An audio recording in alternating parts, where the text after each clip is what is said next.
Սիրելի հայրենակիցներ, այսօր մենք հավաքվել ենք ազգային ժողովի մոտ, այսօր Հայաստանում է գտնվում Եվրոպայի խորհրդի մարդու իրավունքների հանձնակատարը, Հարգարժան օմբուդսմեն,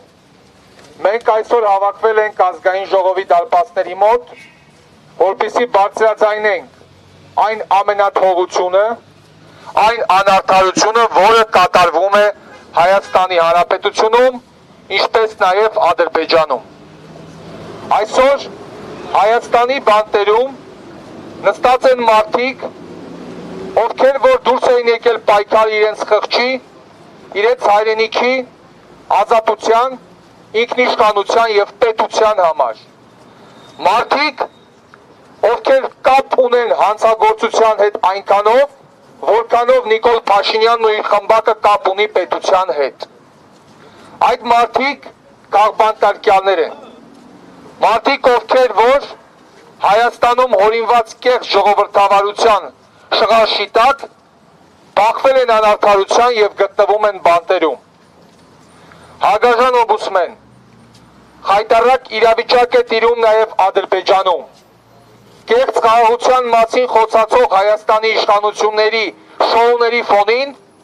Ադրբեջանում գտնվում են մեր հայրենակիցները, մարդիկ, ովքեր գտնվում են անարդար, գտնվում են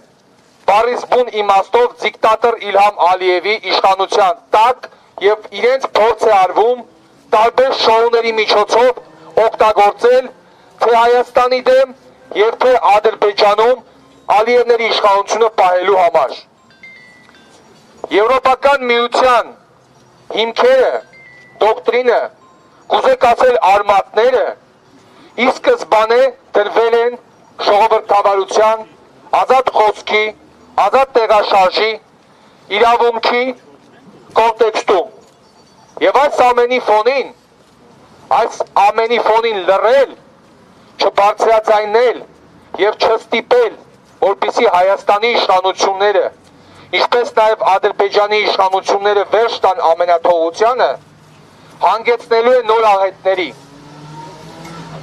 Շատ լավ հայտնի է բոլորիս, որ երկրորդ համաշխարհային պատերազմի մեկնարկից առաջ, այն ժամանակ ֆաշիստական Գերմանիան, որի իշխանությունները իրականացնում էին ամենաթողություն և երբեմն սկզբից բախվում լռության և համերաշխության, բերեցին ահռելի մեծ աղետ։ Այս ամենը վերաբերում է Իլհամ Ալիևին ևս, ով իր ամենաթողությամբ և իր փոքրիկ գործընկեր Նիկոլ Փաշինյանի ամենաթողությամբ Հայաստանում փորձում է տարածաշրջանում, թե Հայաստանում և թե Ադրբեջանում հաստատել հակաժողովրդավարական համակարգ։ Մենք այսօր եկել ենք բարձրաձայնելու այն անարդարությունների մասին, որոնք տիրում են։ Դրա մասին լռելը հավասարազոր է հանցագործության։ Դրա մասին չխոսելը հավասարազոր է հանցագործության։ Դրա դեմը չառնելը հավասարազոր է հանցագործության։ Վստահաբար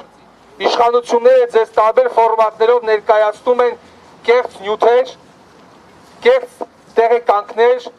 և Հայաստանում իբրև թե առկա ժողովրդավարության մասին տարատեսակ հայտարարություններ, որոնք որևէ կերպ կապ չունեն իշխանության վարած քաղաքականության հետ։